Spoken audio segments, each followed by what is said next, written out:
계속해서 바리새인들의 위선에 관한 말씀이 이어지고 있습니다.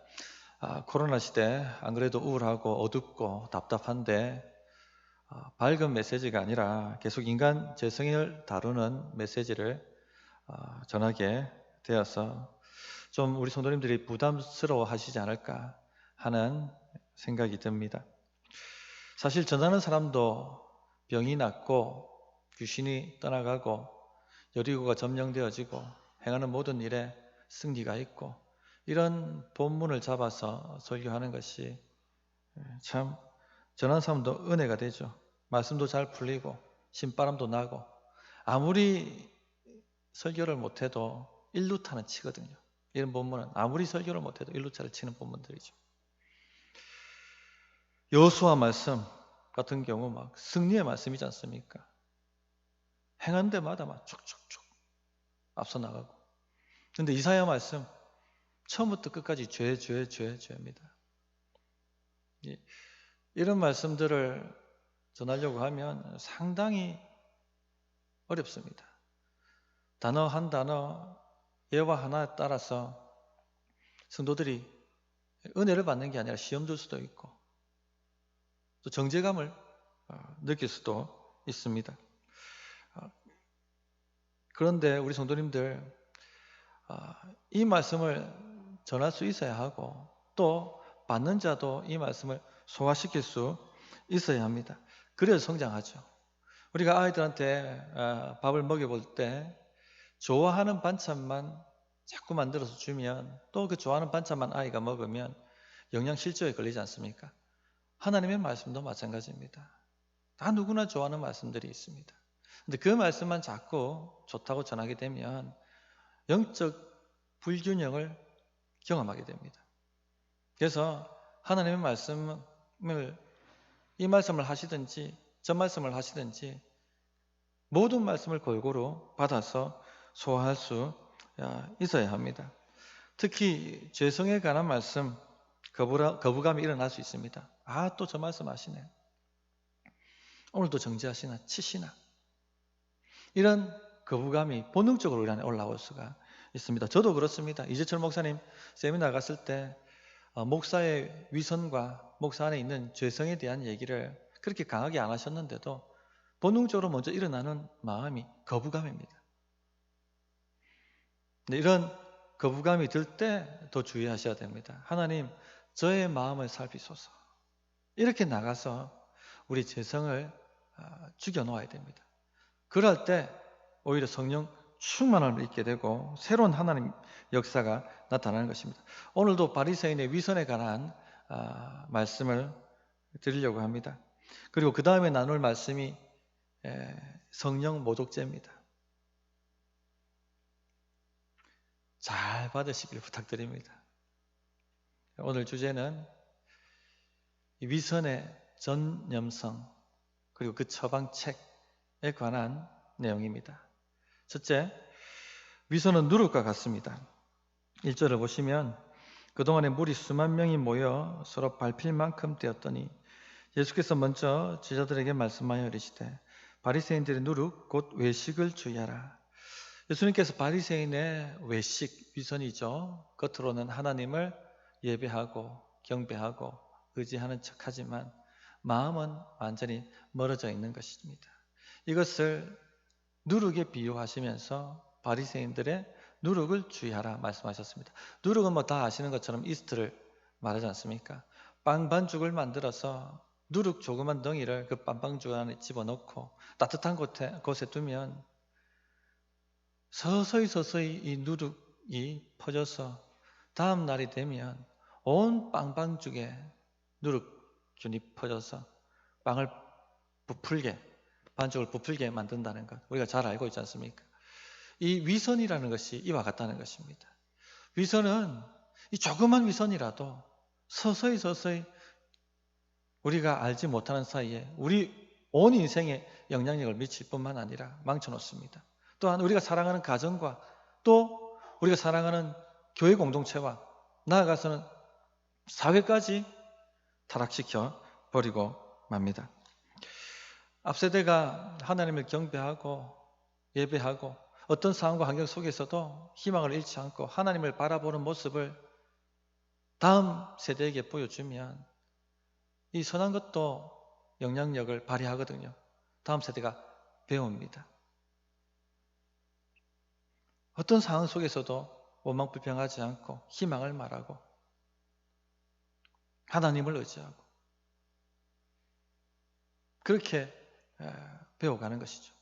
저는 지금 우리가 경험하는 이 시대가 정말 우리에게는 신앙의 현주소를 묻고 있는 시험대가 아닌가 생각이 듭니다. 누구나도 좋을 때는요, 마음껏 하나님을 예배한다 얘기하고 경배한다 얘기하고 찬양할 수 있습니다. 그러나 이와 같은 암울한 시대 때 이와 같은 상황 속에서도 하나님을 바라보고 소망을 말하고 믿음의 말을 할 수 있는가? 이것을 다음 세대에 전수해 줘야 합니다. 성도님들, 저도 굉장히 힘듭니다. 낙심이 됩니다. 제 인생에서는 가장 중요하다고 할 수 있는 50대 초반 목회자로서는 최고의 힘을 낼 수 있고 또 가장 담임으로서 열정적으로 사역할 수 있는 이 시기에 2년 동안 공백이 생겨버린 것입니다. 아무것도 할 수 없는. 그런데 제가 늘 낙심된 얼굴로 우중충한 얼굴로 이 예배당에 선다고 생각해 보십시오. 감춘다고 감출지라도 이와 같은 위선은요, 우리 성도들한테 영향을 미칠 것입니다. 우리 성도들 다 그냥 그렇게 살아갈 거예요. 그러나 우리는요, 예수 믿는 사람들입니다. 어떠한 순간에도 희망을 말해야 되고 어떠한 순간에도 믿음의 말을 해야 합니다. 그것을 우리 다음 세대에 물려줘야 됩니다. 이런 영향력이 펴지면 예배가 사모되어지고 예배가 살고 기도회가 활성화되어지고 성령 충만의 역사가 우리 공동체에 일어나게 될 것입니다. 우리 늘 깨어서 이와 같은 방향으로 가야 합니다. 여기에 깨어 있어야 되는 것입니다. 그러나 마귀가 뒷토주문에 손 집어넣고 가만히 있지 않습니다. 지금 이 때에 가장 강력하게 우리를 공격하고 있습니다. 특히 누구를 공격할까요? 앞세대를 공격합니다. 부모 세대를 공격합니다. 어떻게 공격할까요? 가장 좋은 방법이, 가장 간단한 방법이 위선의 이스트를 조금 집어넣는 겁니다. 그러면요, 우리가 알지 못하는 사이에 이 위선은 점점 영향력을 미치게 될 것입니다. 그리고는 온 덩이, 온 교회가 이 위선에 빠지고 말 것입니다. 원망불평하고 답답하다 말하고 이 모습을 잘 보여주는 예가 출애굽 세대입니다. 출애굽 세대. 완전히 실패했던 세대. 그런데 출애굽 세대가 처음부터 실패한 세대가 아니에요. 믿음의 세대였습니다. 그들이 이집트를 나올 때 믿음으로 나왔습니다. 유월절을 믿음으로 보냈죠. 하나님의 심판한 천사들이 애굽의 장자들을 치실 때 믿음으로 어린 양을 잡아서 문 인방과 좌우 설주에 발랐습니다. 그리고 심판을 믿음으로 이겼습니다. 또 홍해를 어떻게 건넜습니까? 믿음으로 건넜습니다. 믿음으로 그 넘실대는 홍해 앞바다를 걸어 들어간 거예요. 그때 하나님께서 길을 내시고 그 홍해를 건너지 않습니까? 시험하러 따라왔던 이집트의 정예병들은 그 홍해 물살에 다 휩쓸려서 전멸당하고 맙니다. 엄청난 승리를 믿음으로 경험한 것입니다.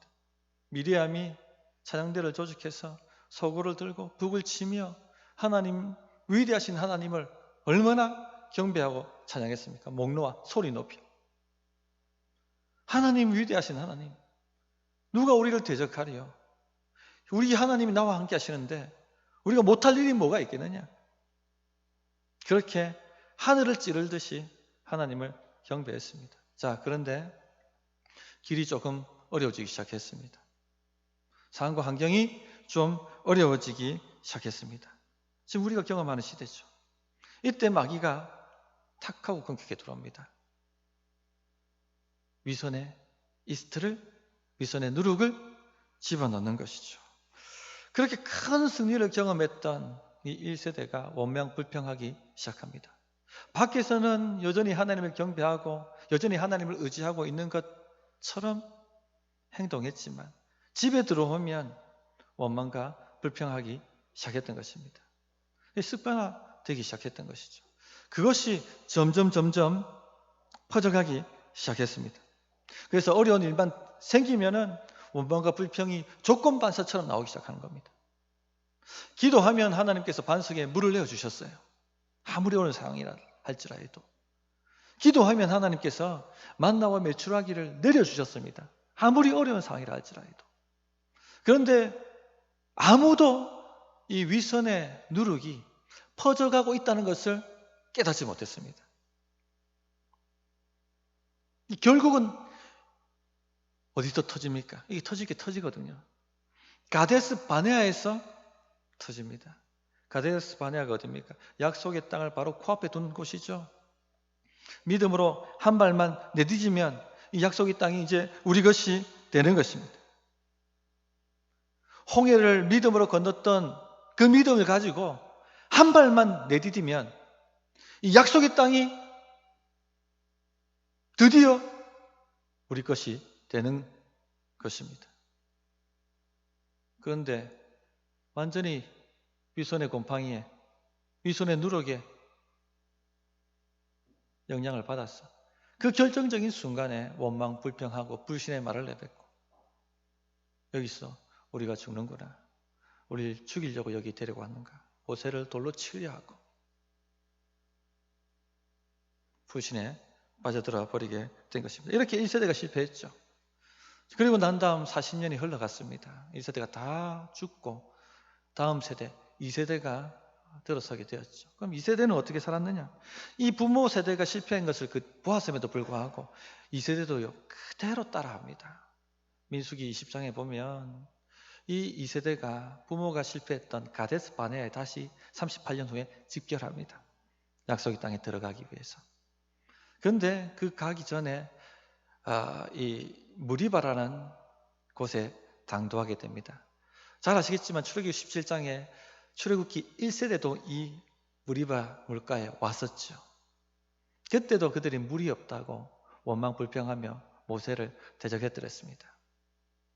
그런데요, 이 2세대가 부모들이 실패했던 그 무리바 물가에서 똑같이 원망 불평합니다. 민수기 20장 3절부터 5절에 보면 백성이 모세와 다투어 말하여 이르되 우리 형제들이 여호와 앞에서 죽을 때에, 여기 부모 세대를 말합니다. 우리도 죽었더라면 좋을 뻔하였도다. 너희가 어찌하여 여호와의 회중을 이 광야로 인도하여 우리와 우리 짐승이 다 여기서 죽게 하느냐? 너희가 어찌하여 우리를 애굽에서 나오게 하여 이 나쁜 곳으로 인도하였느냐? 이곳에는 파종할 곳이 없고 무화과도 없고 포도도 없고 석류도 없고 마실 물도 없도다. 굉장히 다 원망불평이죠. 불만족, 불만.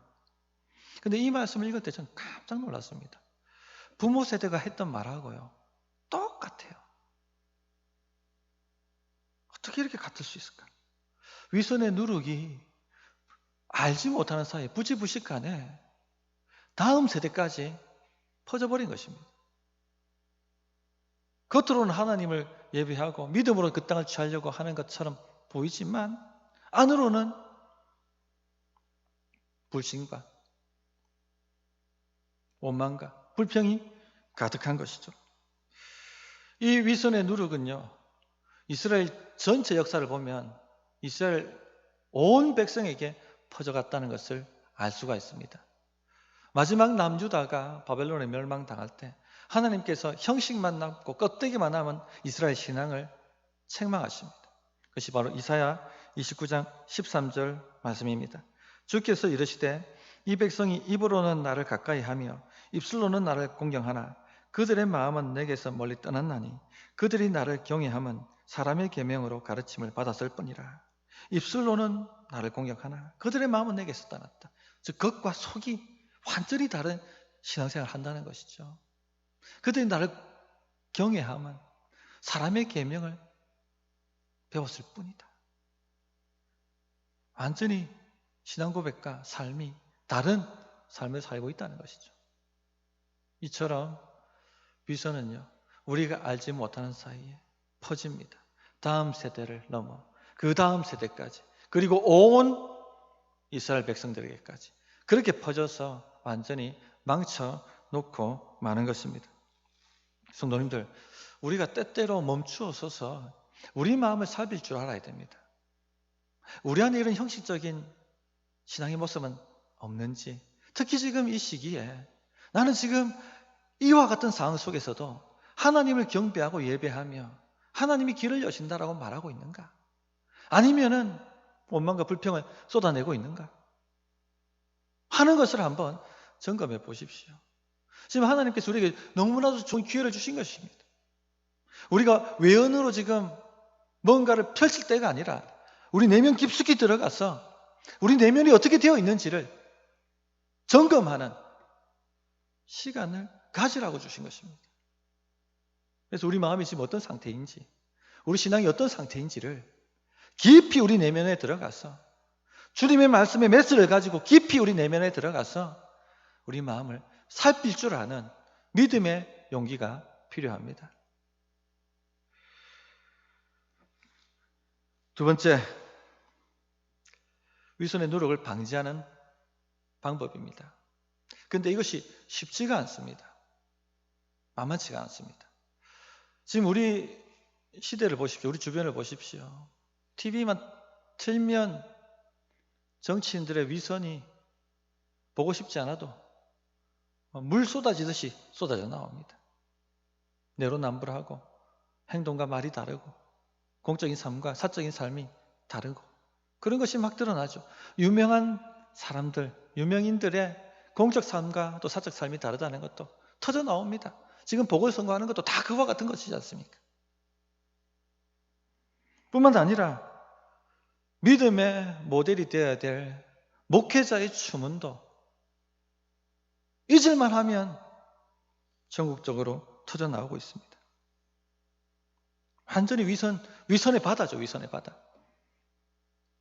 부지불식간에 눈으로 보고 배우게 되어 있습니다. 세상이 다 그렇게 가니까. 어떻게 이 위선의 누룩이 우리 안에 침투 들어오지 못하도록 막아낼 수가 있는가? 예수님께서 이 모든 것을 아시고 처방을 주시는 거예요. 가장 핵심이 뭐냐? 하나님을 두려워하는 마음을 잃지 말라는 것입니다. 하나님을 두려워하는 마음을 잃지 말라. 그래서 첫째, 하나님을 두려워하라 하는 것이 처방입니다. 하나님을 두려워하는 마음이요, 이 위선의 누룩을, 이 위선의 곰팡이를 잡는 곰팡이 제거제입니다. 5절 보시면 마땅히 두려워할 자를 내가 너희에게 보이리니 곧 죽인 후에 또한 지옥에 던져넣는 권세 있는 그를 두려워하라. 내가 참으로 너희에게 이르노니 그를 두려워하라. 왜 사람들이 위선에 빠집니까? 하나님을 두려워하지 않고 사람을 두려워하기 때문에 그렇죠. 우리 장로님들이 기도하실 때 위정자들이 하나님 두려워하게 해주십시오. 하나님을 두려워하지 않으니까, 사람 두려워하니까 위선에 빠지는 것입니다. 사람들이 나를 어떻게 생각할까? 내가 이 말하면 사람들이 나를 어떻게 대할까? 내가 이 사람을 실망시키면 이 사람이 나에게 어떤 해코지를 할까? 어떤 영향을 미칠까? 결국 하나님보다 사람을 더 의식하기 시작하면요, 그때부터 위선적으로 행동하기 시작합니다. 위선이 들어옵니다. 바리새인들의 위선을 보십시오. 바리새인들은요, 하나님을 두려워한 사람이 아니라 사람을 두려워한 사람들이었습니다. 사람들에게 어떻게 잘 보일까? 경건하게, 내가 영적으로 위대한 것처럼 그렇게 보여야지 사람들에게 나에게 표를 주고 명성을 얻고 권력을 얻고 산헤드린에 들어가서 자리를 차지하고 돈방석에 앉게 되는 것입니다. 그러니까 하나님 보시라고 금식하는 것이 아니라 사람 보라고 금식했고, 하나님 들으시라고 기도한 것이 아니라 사람들으라고 길가 어귀에 서서 큰 소리로 기도했고, 하나님 보시라고 헌금한 게 아니라 사람들 보라고 향신료와 채소에 11조까지 탈탈 털어서 헌금했고,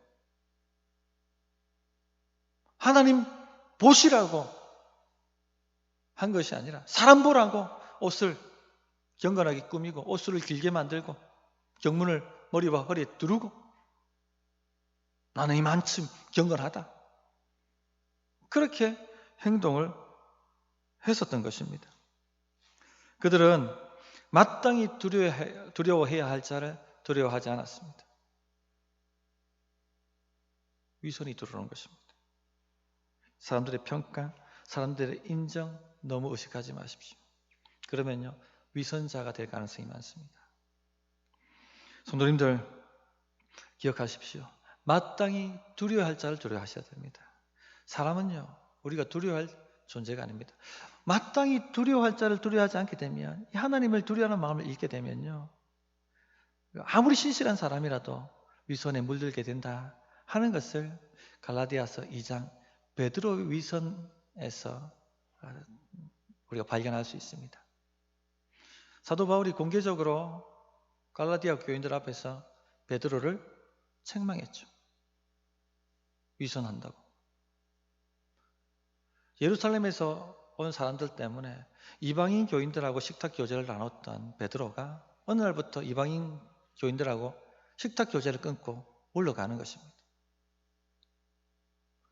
유대인들은 원래 이방인들하고 식사를 하지 않았습니다. 왜냐하면 부정탄다고. 그러나 헬라인이나 로마인이나 이방인이나 유대인이나 모두 예수님 안에서 제 용서함 받고 의롭다함을 받았고 한 자녀가 한 몸이 되었기 때문에 유대인 신자하고 이방인 신자하고 함께 식탁 교제를 나눌 수가 있었습니다. 이것을 보여주는 공동체가 교회였어요. 그런데 예루살렘에서 온 사람들, 유대주의자들, 그들이 왔다는 소식을 듣고 베드로가 아이고, 이 사람들이 나를 어떻게 생각할까? 나에게 해코지하면 어떡할까? 순간 하나님을 두려워하는 마음을 잊어버린 것입니다. 그래서 교제를 끊고 뒤로 싹 물러간 겁니다.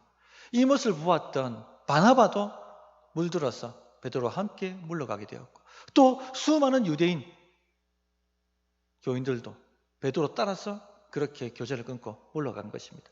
여기에 사도 바울이 열받아가지고 지금 뭐 하는 거냐고, 복음을 믿는다고 하면서 왜 복음과 반대 방향으로 삶이 다르게 가냐고 공개적으로 사도 바울을 책망했던 것입니다. 보십시오, 성도님들. 아무리 신실한 대사도들 하나님을 두려워하는 마음을 순간 잃고 사람이 두려워지기 시작하면요, 위선에 물들게 되는 것입니다. 우리도 마찬가지지 않습니까? 직장에서 때때로 예수 믿는 것 때문에 불이한 요구를 거부해야만 할 때가 있습니다. 근데 만약 내가 이것을 거부한다면 내 진급은 어떻게 될까? 진급길이 막히는 것 아닐까? 혹시 나를 왕따시키고 이 모양 저 모양으로 나를 괴롭게 만드는 것은 아닐까? 이런 두려움이 오죠. 사람을 두려워할 것인가? 하나님을 두려워할 것인가? 우리는 이 시험대 앞에 늘 서게 됩니다. 그런데 사람을 두려워하기 시작하면 위선자처럼 행동할 수밖에 없어요. 그래서 위선에 물들기 시작하는 것입니다. 그러나 성도님들 꼭 기억하십시오. 사람은 두려움의 대상이 아닙니다. 두려워할 자들이 아닙니다. 아무리 우리 인생에 큰 영향력을 끼칠 수 있는 사람이라 할지라도, 우리 인생을 좌지우지할 수 있는 사람이라 할지라도 우리에게 할 수 있는 것이 그렇게 많지 않습니다. 최고로 할 수 있는 게 뭡니까? 그들이 우리 몸을 죽이는 것 외에는 최고로 할 수 있는 게 없죠. 그러나 우리 하나님은 할 수 있는 것이 많습니다. 죽고 난 이후에도 우리 영혼을 지옥 불에 던져 넣을 권세를 가지고 계신 분이십니다. 그러므로 하나님을 두려워하십시오. 늘 이 하나님을 두려워하는 것에 깨어 있어야겠다 하고 생각을 하십시오. 둘째, 위선은 반드시 드러나게 되어 있다 하는 것을 알아야 합니다. 2절, 3절을 보시면 감추인 것이 드러나지 않을 것이 없고 숨긴 것이 알려지지 않을 것이 없나니 이러므로 너희가 어두운 데서 말한 모든 것이 광명한 데서 들리고 너희가 골방에서 귀에 대고 말한 것이 지붕 위에서 전파되리라. 하나님께서는요, 우리 위선을 반드시 드러내십니다. 외식이란 것이 무엇입니까? 겉모양만 꾸미고 숨기는 것이죠. 본 모습을 숨기는 것입니다. 그런데 하나님께서요, 반드시 찾아내셔서 공개적으로 드러내신다는 겁니다. 요즘 우리가 살아가는 시대를 보십시오. 골방에서 은밀하게 나눴던 이야기들이 녹취가 되어서 만천하에 공개되는 시대를 살아가고 있습니다. LH 직원들 자신들만의 정보를 가지고 부정한 방법으로 재물을 축적한 것이 지금 터져서 온 나라가 들썩이고 있습니다. 왜 그런 짓을 했을까요? 아무도 모른다고 생각했겠죠. 아무도 모를 것이다. 그런데 보십시오. 만천하에 그것이 드러나고 있습니다. 또 유명한 연예인들, 스포츠 스타들, 최고의 자리에 올라가 있던 사람들, 학교 폭력 문제가 드러나기 시작해서 하루아침에 저 나락으로 추락해버리고 말았습니다. 감출 수 있다 생각했겠죠. 숨길 수 있다 생각했겠죠. 근데 하나님께서 찾아내셔서 공개적으로 만천하에 드러내고 계신 것입니다. 지금 성경 말씀이 그대로 이루어져 가고 있다 하는 것을 보여주는 시대에 우리가 살고 있습니다. 성도님들, 그런데요, 하나님을 두려워하는 마음이 사라지기 시작하면 하나님께 감출 수 있다고 생각합니다. 신자들도. 다윗 왕을 보십시오. 신앙인의 대명사지 않습니까? 이만한 신앙인이 또 어디 있습니까?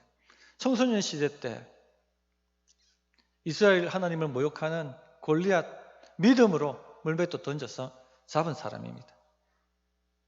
사울왕이 핍박 때 광야로 피해서 살았습니다. 원망불평하고 살지 않았습니다. 그가 지금 시편을 보면 그 어려운 시기에도 하나님을 예배하고 하나님을 의지하고 하나님 나의 산성, 나의 요새, 나의 반석이 되신다라고 늘 고백하며 마음을 지켰던 사람입니다. 사울왕 2번 죽일 수 있는 기회가 있었지만 죽이지 않죠. 하나님께 자기의 목숨을 건 사람입니다. 그래서 이스라엘의 왕이 되지 않습니까? 그리고 하나님께서 그를 사용하셔서 사방의 하나님의 대적들을 다 정리하시고 위대한 이스라엘, 위대한 하나님의 나라를 건축하게 만들었습니다. 그런 다윗인데 밧세바를 범하지 않습니까? 그리고는 아무도 모르게 숨기려고 우리아까지 죽여버립니다. 숨길 수 있다라고 생각한 것이죠. 어떻게 이런 신앙인이 숨길 수 있다고 생각했을까? 언제부터 이런 위선이 이 사람 안에 침투했을까요? 하나님을 두려워하는 마음을 잃기 시작하면서부터 자기도 모르는 사이에 이 위선이 점점 퍼져 갔던 것입니다. 그러니까 하나님 훤히 보신다는 것을 알면서도 하나님께 감출 수 있다라고 생각하기 시작한 것이죠. 다윗이 지은 시편 139편이 있는데 1절부터 4절 보시면 여호와의 주께서 나를 살펴보셨으므로 나를 아시나이다. 주께서 내가 앉고 일어섬을 아시고 멀리서도 나의 생각을 밝히 아시오며 나의 모든 길과 내가 눕는 것을 살펴보셨으므로 나의 모든 행위를 익히 아시오니 여호와여 내 혀의 말을 알지 못하시는 것이 하나도 없으시니이다. 하나님 앞에 숨길 수가 없습니다 라고 노래했던 이 다윗이 하나님을 두려워하는 마음을 잃어버리기 시작하자 숨길 수 있다라고 숨겨버리는 것입니다. 그러나 반드시 하나님이 찾아내셔서 만천하에 드러내시죠. 나단을 통해서 다윗의 죄가 만천하에 드러나고 말았습니다. 이러므로 너희가 어두운 데서 말한 모든 것이 광명한 데서 들리고 너희가 골방에서 귀에 대고 말한 것이 지붕 위에서 전파되리라. 그대로 이루어진 것입니다. 우리의 미선을 하나님은 드러내십니다. 반드시 찾아내셔서 만천하에 드러내십니다. 그런데 다윗이 그래도 다윗이죠. 다윗이 잘한 것이 무엇입니까? 회개하고 하나님을 경외하는 마음을 다시 찾은 것입니다. 그러므로 성도님들, 무엇보다도 하나님을 경외하는 마음을 찾으십시오. 잃어버리지 마십시오. 그것이 핵심입니다. 셋째, 하나님은 우리를 끝까지 돌보신다 하는 믿음을 가지셔야 됩니다. 왜 그러면 사람을 두려워하느냐? 하나님이 나를 돌보신다는 믿음이 약해지기 때문에 그런 것이죠.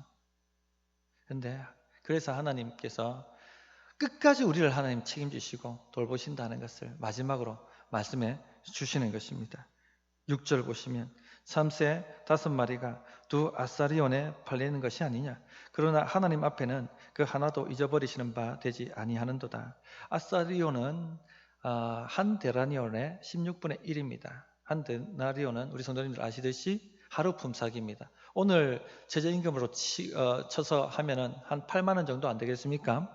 거기 16분의 1이니까 한 5천 원 정도가 한 아사리온이라 보시면 되겠습니다. 10,000원에 참새 5마리가 팔리는 겁니다. 그 당시 한 아사리온은 가장 가치가 적은 하찮은 것을 의미할 때 썼던 단어입니다. 참새가 5마리가 두 아사리온에 팔리니까 새들 중에 가장 하찮은 새, 가치 없는 새가 바로 참새란 얘기입니다. 그런데 하나님께서 그 참새도 어떻게 하신다? 하나도 잃어버리지 아니하고 돌보신다는 것이죠. 하나님이 허락지 아니하시면 결코 한 마리도 팔리지 않는다는 겁니다.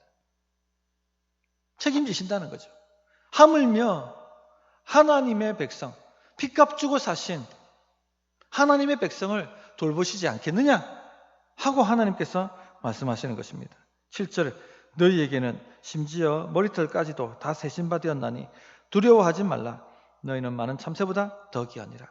머리털 하나까지 세신다.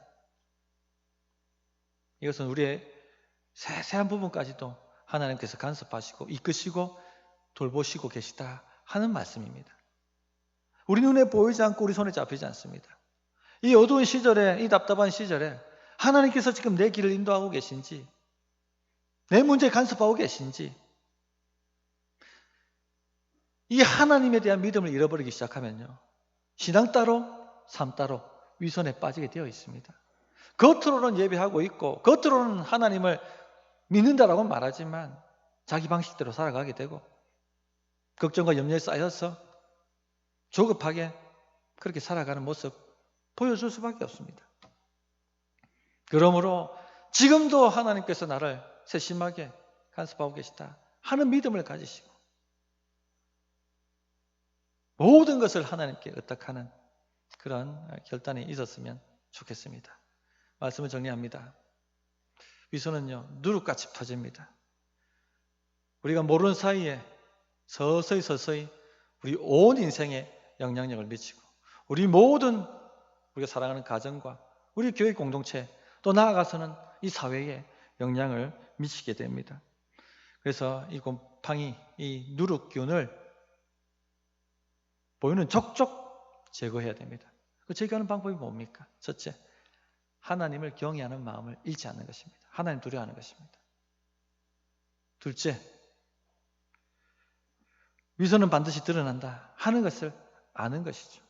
감출 수가 없다는 것입니다. 하나님이 다 알고 계시다.